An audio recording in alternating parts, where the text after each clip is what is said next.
Buenísimo. Entonces les decía, empezamos con el parcial. El parcial consta de una parte teórica y una parte práctica. La parte práctica es analizar un texto y ustedes tienen subido un cuadrito que es el que tienen que ir siguiendo. Este cuadro es fundamental para que no se olviden de nada. En ese cuadro tienen que analizar todos los deícticos, que son los pronombres personales, posesivos, demostrativos, los apelativos, eh, las localizaciones espaciales y temporales. Esperen que estoy revisando que entonces, les decía, primero analizan los deícticos. No se olviden además en ese cuadrito de analizar al locutor y al alocutario. La caracterización, hay que hacer una caracterización mínima, o sea, yo les subí unos ejemplos, ya al final de la página, por favor revísenlos, porque a veces me pasa que llega el parcial y la gente se nota que ni abrieron los archivos. Les pido por favor que todo lo que subo los abran, lo miren y vean cómo hago el análisis ahí para que ustedes puedan seguirlo tal cual. Entonces, analizamos, bueno, caracterizamos el locutorio del locutorio, analizamos los léxicos, después tienen que analizar el mundo narrado y mundo comentado, ¿sí? Después tienen que, no estoy revisando, pero estoy bien. Después tienen que analizar entonces el mundo narrado, el mundo comentado, todas las modalidades, ¿sí? Y las cadenas, un ejemplo de cadenas. Esa es la parte práctica. Ahora Mariana, ahora se sumó Mariana acá. Esa es la parte práctica. En la parte teórica van a tener preguntas de todo hasta presupuestos y sobreentendidos, que también entran parcial. Además de ese ejercicio práctico, va a haber otro que es un enunciado en el cual van a tener que marcar presupuestos y sobreentendidos. Ahora en un ratito, cuando lleguemos al tema, se los voy a explicar, ¿sí? Entonces, esas dos partes serían prácticas y después tiene la parte teórica, que es una pregunta de alguna definición de todas las que tienen en el cuadernillo hasta, como les decía, presupuestos y sobreentendidos. Hola Maximiliano y Susuma.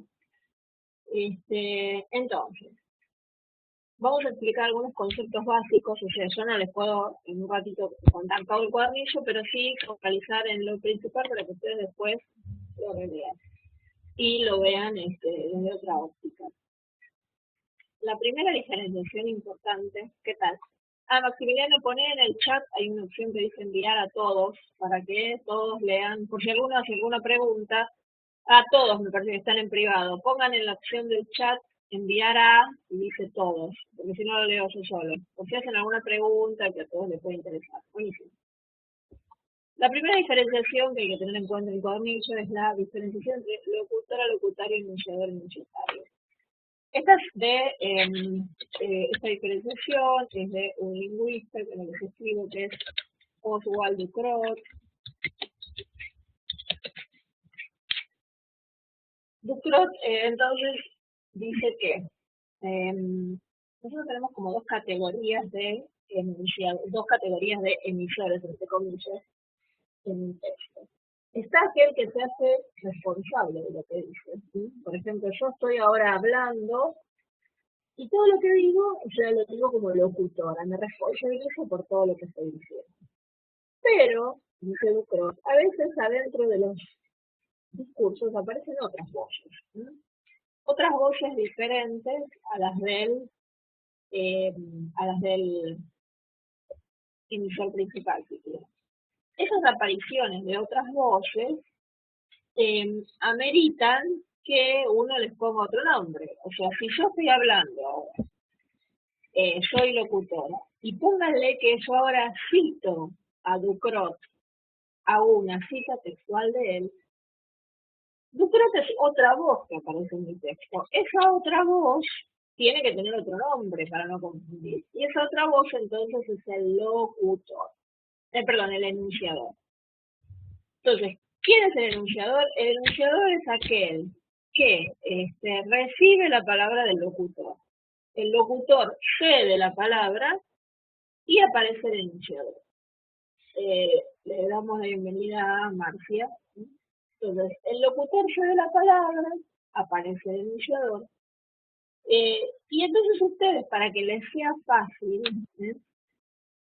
Lo que tienen que hacer es buscar el enunciador cuando hay comillas. Hay muchas maneras de que aparezcan los enunciadores. Pero para no complicarlos en esta instancia, ustedes cuando aparecen comillas, ahí se dan cuenta que hay otra voz. Y esa otra voz, entonces ahí es cuando podemos hablar de enunciador. Si no hay comillas, ¿qué quiere decir? Que el locutor y enunciador son lo mismo. Y entonces lo analizamos como una unidad. Si no, los tenemos que separar. El locutor a su vez se dirige al locutario y el enunciador al enunciatario. O sea, enunciatario y alocutario son los receptores del locutor y del enunciador. Es como entonces en un texto, es establecer en un texto diferentes instancias de análisis. Si hay más de una voz, no puedo analizarlo todo como correspondiente al mismo enunciador. Y entonces dividimos en locutor, enunciador y alocutario, enunciatario. Pero siempre busquen las marcas del enunciador a partir de las comillas. Si no, no se preocupen. En el caso de que no haya comillas, locutor y enunciador son la misma, es lo mismo, y enunciatario y alocutario es también lo mismo. Si ustedes no hacen esta diferenciación al principio, todo el análisis después está mal. Entonces es importante que entiendan esta diferenciación. ¿La entienden? Así podemos avanzar. Lo importante es partir de esto, que es lo primero, justamente.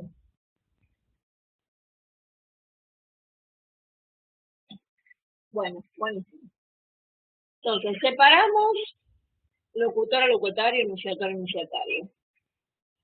Tenés que poner, Paola, en el chat, vos pones enviar a y te da una serie de opciones. Vos me estás poniendo enviar a mí solamente. Y hay una opción que dice enviar a todos. Si no, igual no importa, si hay algo que vos, que sea para todos, se los digo yo. Entonces, como les decía, dividimos o separamos locutor a locutario, enunciador, enunciatario. Después, lo que tenemos que, o sea, nuestra materia se basa en qué, en esta primera parte, en el análisis del discurso, y el análisis del discurso es rastrear marcas que a mí me permitan identificar en el texto ese locutor, ese locutario. Esas marcas son los deísticos.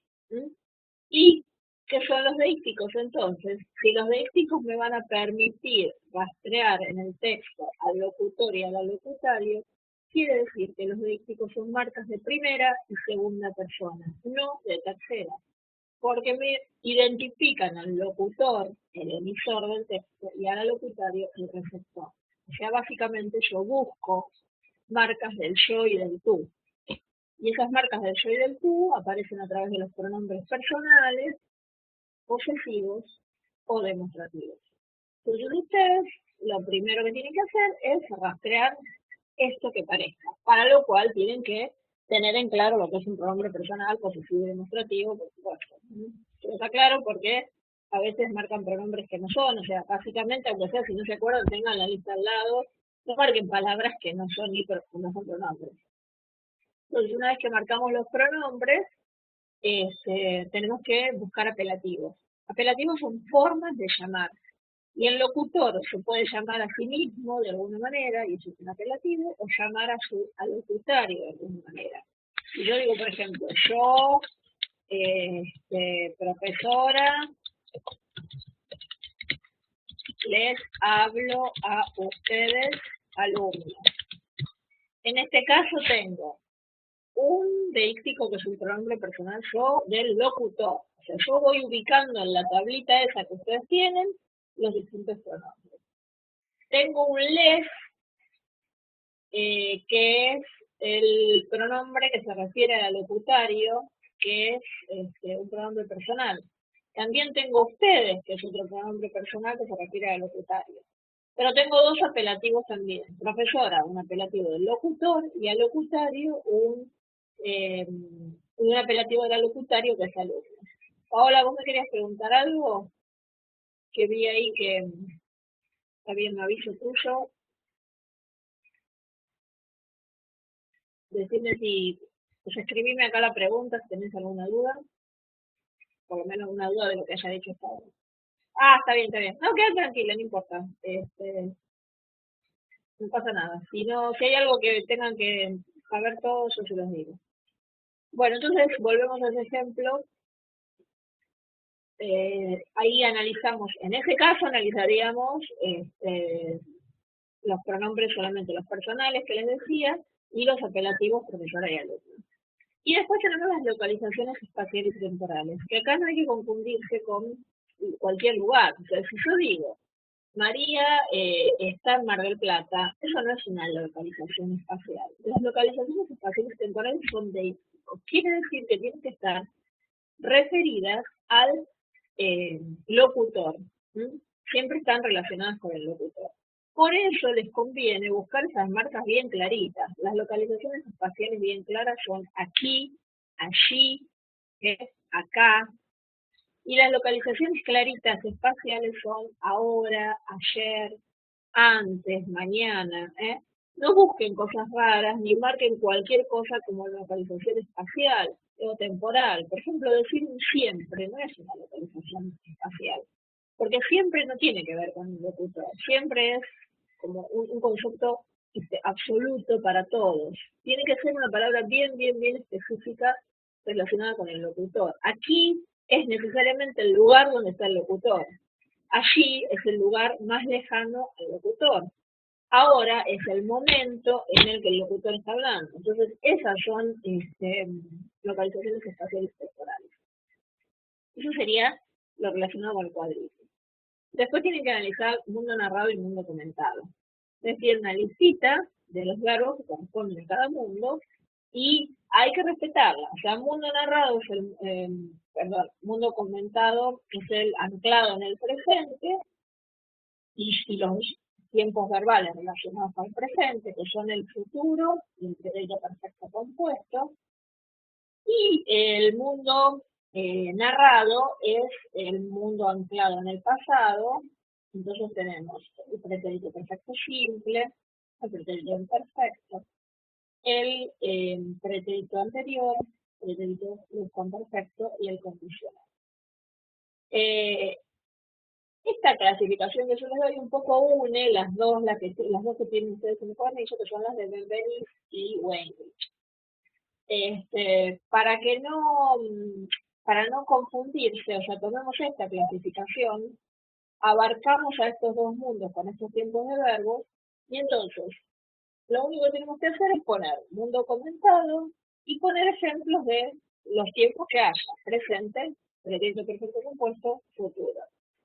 Y después pasar al mundo narrado y poner los ejemplos que haya del pretérito imperfecto, pretérito perfecto simple, pretérito anterior, pretérito perfecto, condicional. Ahora, Paola, ¿te queda un poco más claro? O sea, es simplemente conocer. Por supuesto, tienen que saber los verbos. Que también muchas veces me marcan los verbos que no, o sea, no son. Esto es, ahora no les digo básico, pero ustedes ya a esta altura tienen que conocer los verbos. Puede ser que en un texto aparezca el mundo narrado solo, el mundo comentado solo, o que estén combinados. Yo les pido que ustedes trasladen los ejemplos al cuadro. Y también les voy a pedir que me marquen si hay puesta en relieve. La puesta en relieve se da solamente cuando en una misma oración tengo pretérito perfecto simple y pretérito imperfecto. Ahora yo les voy a dar un ejemplo. Pero no hay otro caso de puesta en relieve. Tampoco inventen otra cosa, no inventen un nuevo concepto de puesta en relieve. Es eso. Es una oración en la cual se combinan el pretérito perfecto simple y el pretérito imperfecto. Ella, si yo digo, ella entró mientras su hermana miraba la televisión.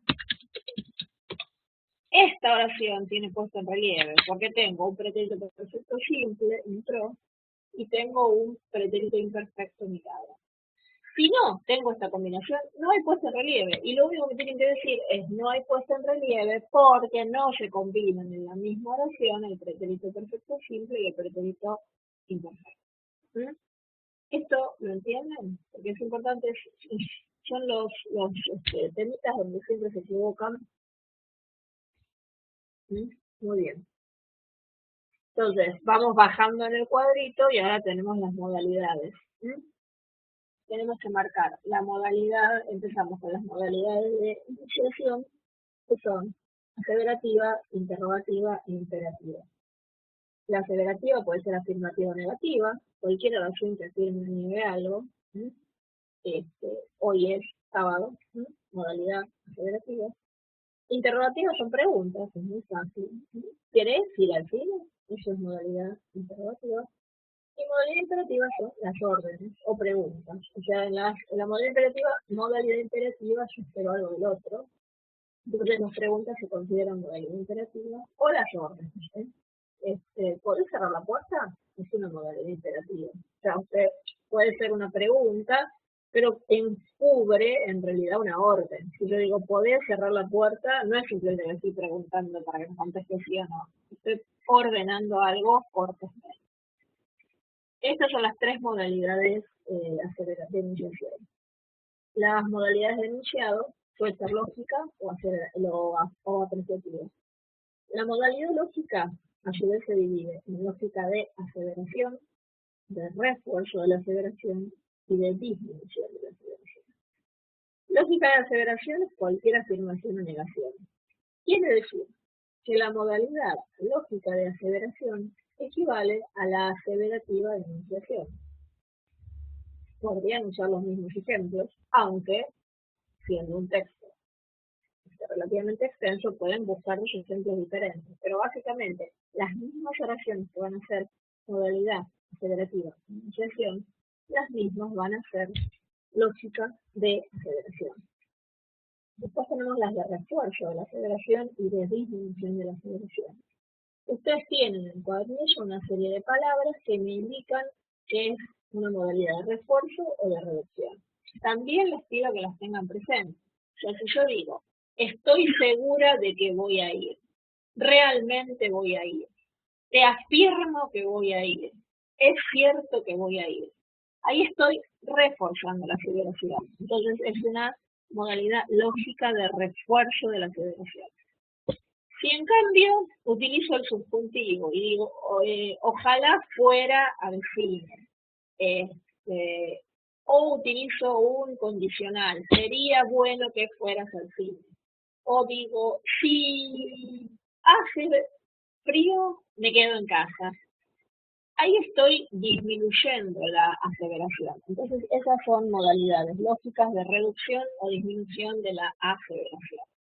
Por eso, presten atención a esas palabras o construcciones que me indican que hay refuerzo o reducción. Tampoco inventen porque están tal vez en el cuadernillo, así que simplemente tienen que atenerse a eso. Y lo mismo pasa con la modalidad apreciativa. La modalidad apreciativa, si no tengo determinadas palabras que acompañen a la modalidad, no la marco. Si bien uno puede decir que los textos que son subjetivos presentan una cierta modalidad apreciativa, y eso es entendible, se podría hablar de eso, como la subjetividad en ese caso es un poco relativa, quizás. Vamos a atenernos a las palabritas que están en el cuadrillo, que son palabras que me indican modalidad apreciativa. Afortunadamente llueve, lamentablemente llueve. Es una lástima que llueva, por suerte llueve. Esos son indicadores de modalidad apreciativa. Entonces marcan apreciativa en esos casos. Y después tenemos finalmente la modalidad de mensaje.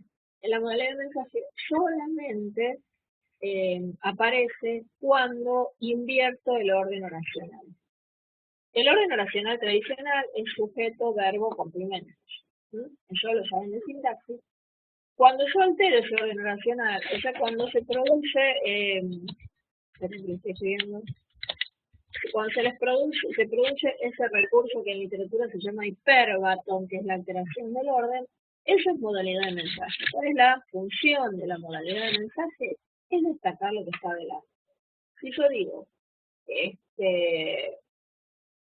yo me levanto a las 6 todos los días, no es modalidad de mensaje. Pero si yo digo, a las 6 todos los días me levanto, sí es modalidad de mensaje, porque estoy poniendo, en general no se dan cuenta que es modalidad de mensaje porque tienen adelante el circunstancial. Entonces, pongo el circunstancial adelante, ¿qué estoy haciendo? Enfatizando el circunstancial. Y eso se llama modalidad de mensaje. Quizá ese énfasis que pongo en el circunstancial. ¿Alguna pregunta de las modalidades? O de, bueno, de lo que estuvimos viendo antes. Ya vimos el cuadrito de deícticos, bajamos a los verbos, mundo narrado, mundo comentado, y analizamos las modalidades. Siempre estamos todavía en el plano del análisis de texto que ustedes tienen que hacer, del texto que yo les dé. ¿Todo bien entonces? Buenísimo. Todos los ejemplos, en realidad no va a haber tantos tampoco, porque es un texto, los textos no son tan largos. Traten de poner los más que puedan. Si hay muchísimos, pongan algunos, pero no va a haber muchísimos porque son textos cortos. Por ejemplo, había muchos en el discurso de Vita. Esos textos largos no va a ser así tan largo. Así que pongan los más que puedan. De modalidades, una cosita. Los deícticos. Ahora te contesto, Mariana. Los deícticos y los verbos son ejemplos puntuales, son palabras. Las modalidades son oraciones enteras. Ustedes cuando me transcriban ejemplos de modalidades tienen que ser oraciones enteras. Y puede haber varias modalidades simultáneamente en este sentido, Mariana. Toda oración puede tener una lógica, un enunciado, una denunciación, y a su vez esa misma oración puede tener modalidad de mensaje. Lo que no puede ser una oración al mismo tiempo es varias modalidades de enunciación. Por ejemplo, vos no me podés decir que una oración es aseverativa e interrogativa al mismo tiempo. Sí me podés decir que es aseverativa y lógica de refuerzo. No pueden ser al mismo tiempo varias del mismo grupo. Es decir, que no puedo tener dos modalidades de enunciación en una misma oración o dos modalidades de enunciado en la misma oración. No sé si eso quedó claro. Mientras sean de enunciación, de enunciado y de mensaje, pueden combinarse. Eso sí se pasa. Bien, entonces les decía que las oraciones los ejemplos de modalidades siempre tienen que ser oraciones, acuérdense. Verbos y deícticos palabras, modalidades oraciones. Y las cadenas isotópicas pueden ser palabras o frases, pero no oraciones. No me pongan oraciones completas en las cadenas isotópicas. ¿Qué es una cadena isotópica? Una cadena isotópica es una serie de palabras o frases relacionadas con un tema. O sea, esto es lo que le da coherencia al texto. O sea, yo tengo un tema o un subtema, un concepto, alrededor de ese concepto yo puedo, o debería en el texto, rastrear determinadas palabras que hagan alusión a ese concepto. El concepto puede estar mencionado en el texto. Por ejemplo, un texto que habla de amor y aparece la palabra amor, tengo el concepto en el texto. Pero puede ser que el texto no hable específicamente, no mencione el concepto, pero nosotros lo podamos deducir. Puede haber un texto que hable sobre la amistad, pero no necesariamente tiene que estar la palabra amistad. Y sin embargo, ustedes pueden poner como concepto base la amistad. Entonces, pónganle que nosotros tuviéramos un texto en el que la amistad es el concepto base. Nosotros, cualquier palabra que se me ocurre,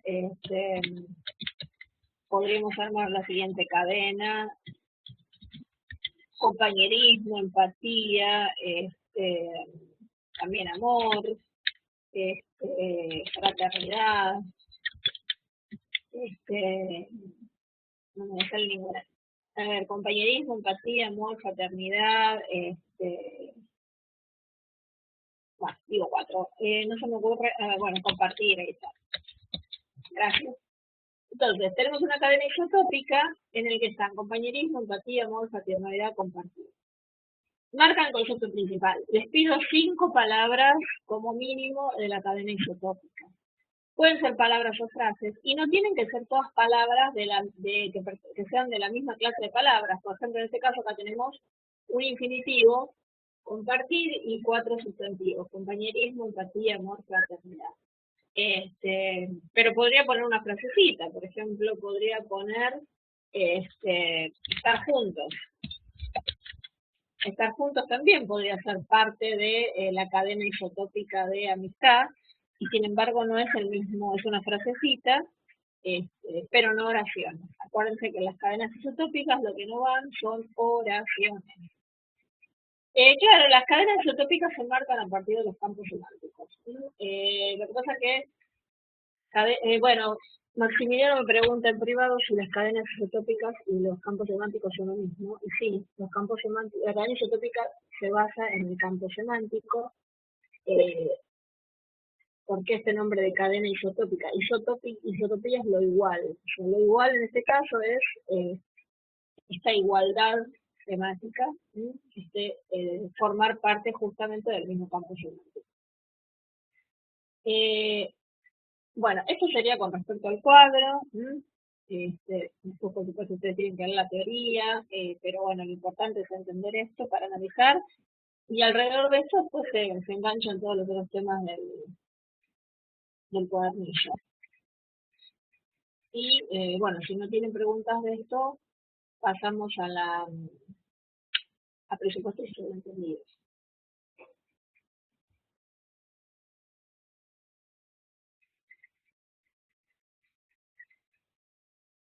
¿Alguna duda?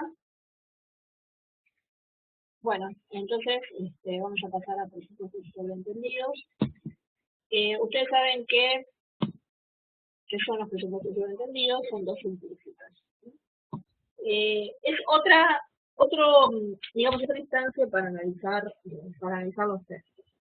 No vamos a usar el mismo texto base, o sea, yo les doy un texto largo para analizar el cuadrito, y aparte, ahora van a ver cómo les doy presupuestos y sobreentendidos, para que sea un poco más fácil. Lo podríamos analizar el mismo texto, pero lo vamos a facilitar un poquito.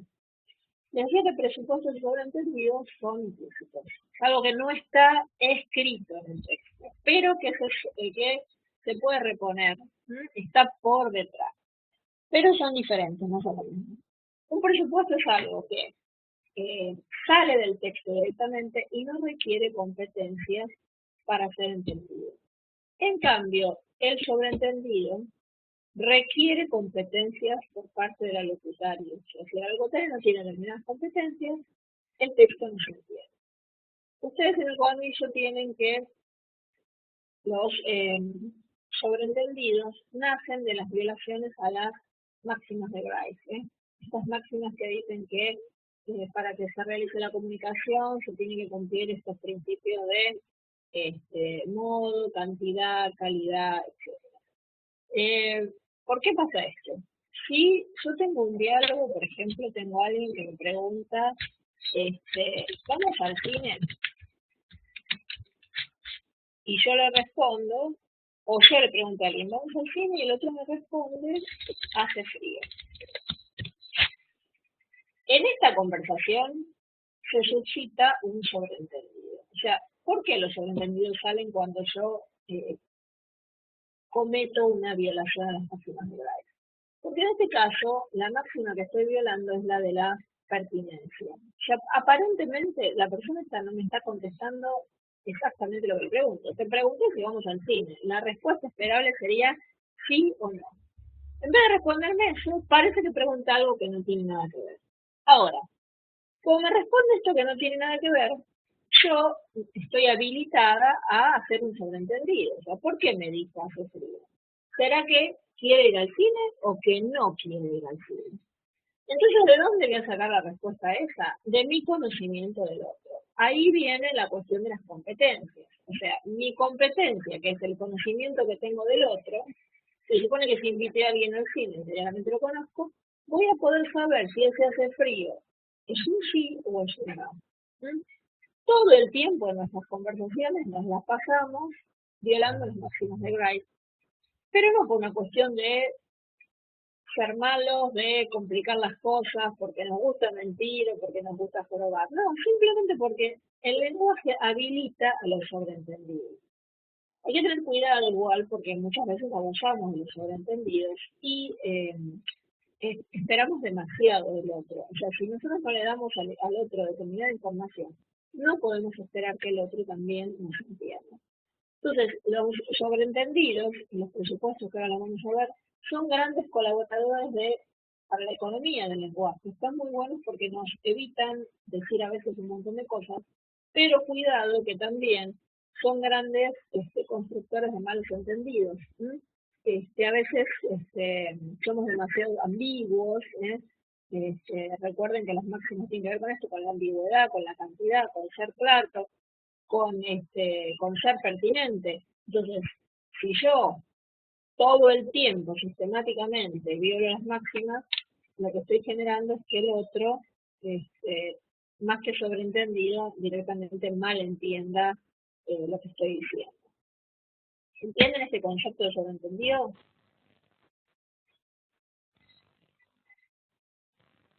Buenísimo. ¿Qué es un presupuesto entonces? Si yo digo que el presupuesto sale del texto y no requiere competencias, si yo digo, por ejemplo, otra vez llueve, el presupuesto es que ya llovió anteriormente, así de fácil. Los presupuestos están ahí, son implícitos, pero están ahí. Fíjense que también colaboran con la economía del lenguaje. Yo podría decir, la semana pasada llovió, ayer llovió, hoy otra vez llueve. No digo todo eso, digo otra vez llueve. Estoy implicando ahí, pongo como implícito que no es la primera vez que llueve. Esto es un presupuesto. Este es un tipo de presupuestos y hay otros presupuestos que son existenciales. Por ejemplo, yo puedo decir, la escuela media está en crisis. Y entonces hay una serie de presupuestos que se llaman presupuestos existenciales que tienen que ver con el existir. ¿Sí? Entonces yo tengo como presupuesto de esta oración que hay una escuela media. ¿Sí? Ese hay algo o existe algo son también presupuestos que son muy obvios, ustedes me dirán, pero que están ahí. O sea, yo no podría decir la escuela media está en crisis y previamente no presupongo que existe o que hay una escuela media. Estos son entonces los presupuestos. ¿Entienden esto entonces la diferencia entre presupuesto y sobreentendido? Buenísimo. Ahora, ¿cómo se los voy a tomar en el parcial? Más allá de la teoría, no les podría, ahora les digo, no les podría tomar una conversación porque si ustedes marquen una conversación, por supuesto, sobreentendidos, sería un poco imposible porque no tenemos el contexto de la conversación. O tendría que hacerles todo un discurso diciéndoles cuál es el contexto de la conversación y, bueno, sería demasiado largo. Por eso vamos a usar los titulares de los diarios. Los titulares de los diarios son grandes utilizadores de presupuestos sobreentendidos. Entonces, cualquier enunciado del diario tiene varios presupuestos sobreentendidos y les voy a dar un ejemplo para que vean cómo aparece. Si yo tuviera, por ejemplo, la noticia, la inflación creció un, por ciento. No sé ahora cuál es. La inflación creció un 2, 3, 4, 5, no sé, por ciento. Primero, tengo que marcar acá presupuestos y sobreentendidos. El presupuesto es que hay inflación. Y el sobreentendido, los sobreentendidos son los diarios, tienen que ver con conocimientos culturales que necesitamos, enciclopédicos, para entender el texto. Tengo que saber lo que es la inflación. ¿Sí? Saber lo que es la inflación es un sobreentendido. Quiere decir que ustedes van a marcarme en el texto, presupuesto, hay inflación.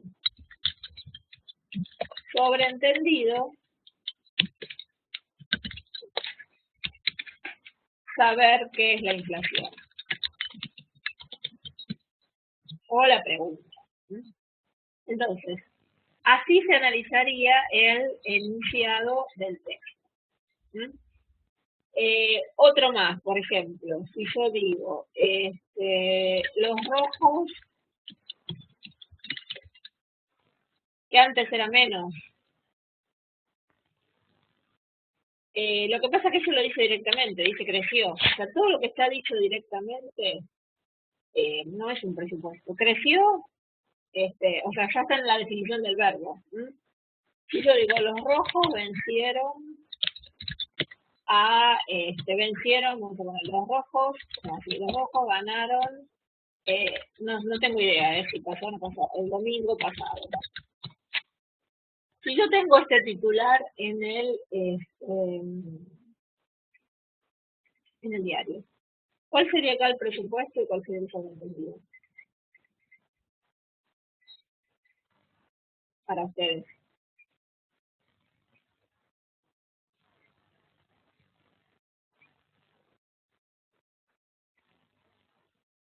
Claro, ¿quiénes son los rojos? Nosotros, claro, y saber que es un equipo, porque no necesariamente el que no sabe nada de fútbol, o viene un extranjero acá y lee esto, sabe español, pero lee este titular. Y dice, ¿quiénes son los rojos? O sea, saber que es un equipo de fútbol, saber quiénes son, saber cómo están en la tabla de posiciones, todo eso tiene que ver con las competencias, entonces es un sobreentendido. Y el presupuesto,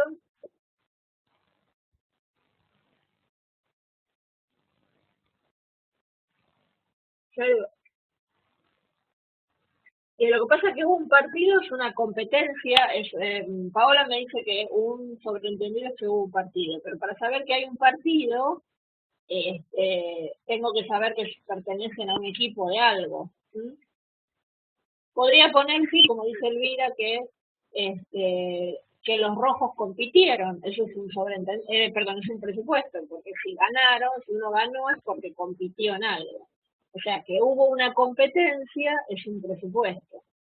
¿Qué son los rojos? Que son un equipo, que dónde juegan, etcétera, todo lo que tenga que ver con los rojos, eso es un sobreentendido. ¿Sí? Entonces, presupuesto, una competencia, sobreentendido, quiénes son los rojos.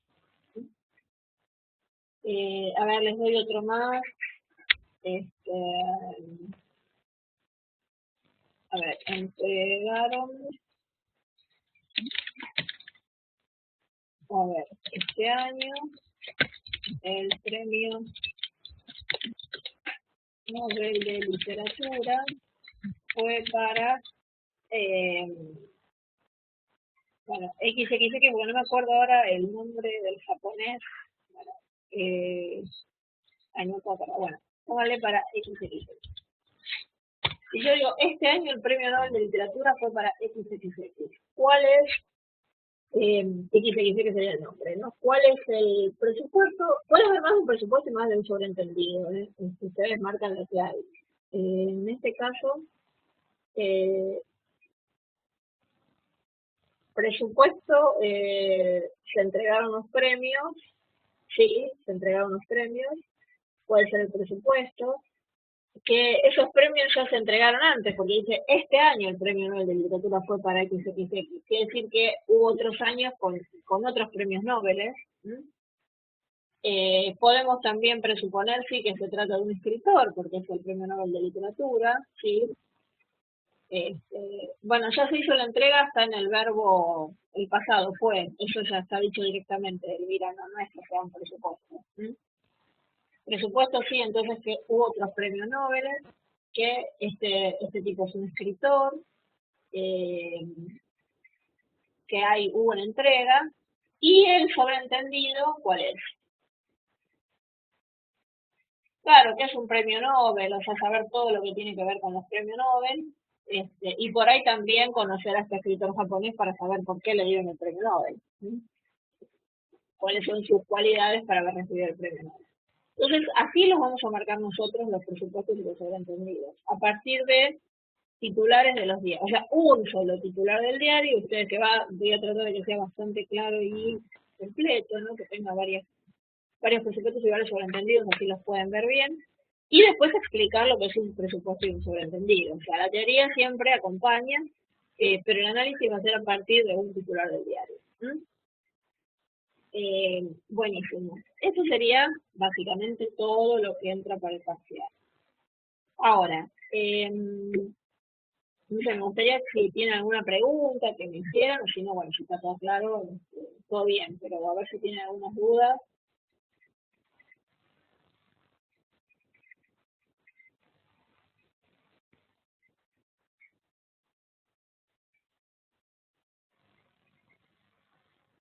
Fíjense, revisen por las dudas.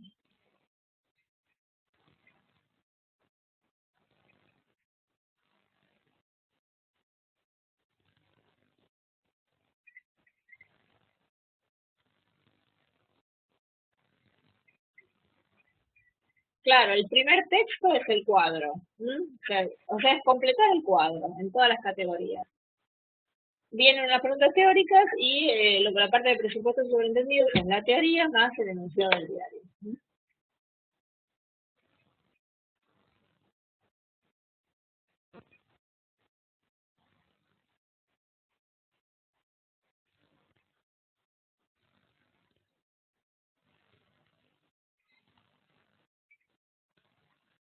Bueno, igual, bueno, les doy un ratito si quieren revisar un poco, a ver si marcaron algo, si hay alguna pregunta que tengan. Ah, buenísimo. No, Paola, sí, está para todos. Sí, sí, bueno, la idea es eso, ¿no? Que algunas cosas que por ahí las leen y les quedan sueltas, las puedan, lo que se les puedan aclarar acá en la videoconferencia.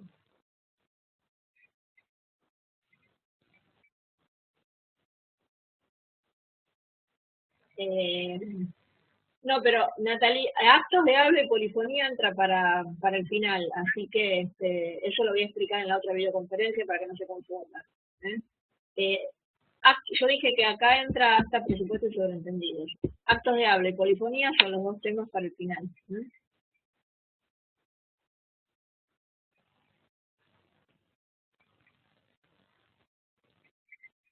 Buenísimo. Bueno, chicos, sí, nos volveremos a encontrar la próxima. Y lo que pasa es que Filinich abarca todo. Y Filinich habla también de actos de habla, de polifonía, sí.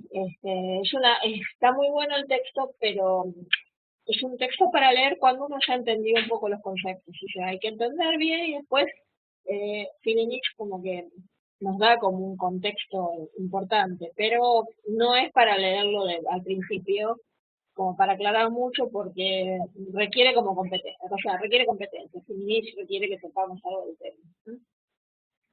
Así que bueno, este, claro, sí, sí, sí, sí. Envío entonces el final, tienen 2 días, un día en la semana y un día de fin de semana, así cada uno lo hace a comodidad. Y lo subo a las 12 de la noche del 3, claro, cuando empieza el día, cosa que tienen los 2 días completos para entregarlo. ¿M? Que es un montón, les digo, el mismo parcial, la gente presencial lo hace en 1 hora y media, así que es exactamente lo mismo. Este, Así que ya les digo, la cosa es saber, es tener las lecturas. Si alguien no leyó nada todavía o no vieron las resoluciones, les pido que esta semana la usen para eso, porque es, es imposible hacer el parcial sin haber tenido lecturas previas. Así que traten de ponerse al día, de repasar un poco y repasar los análisis de texto, que eso es importante. Repasar, bueno, cuáles son los pronombres, los tiempos de verbo. O sea, usen esa semana un poco para refrescar un poquito estas cosas que yo les estoy diciendo. ¿Sí? Así que, bueno, chicos, espero que tengan un lindo fin de semana, lo que queda. Aunque esta época es un poco salir de mucho estudio, pero bueno, que la pasen lindo y nos vamos comunicando, cualquier cosa me escriben. ¿Sí? Gracias, gracias a ustedes por venir y bueno, queda,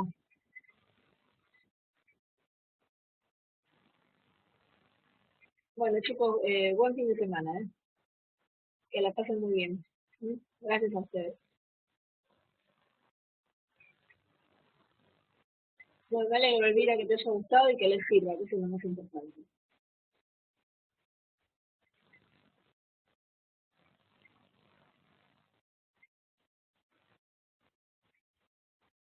Vale. Chao chicos, abrazo.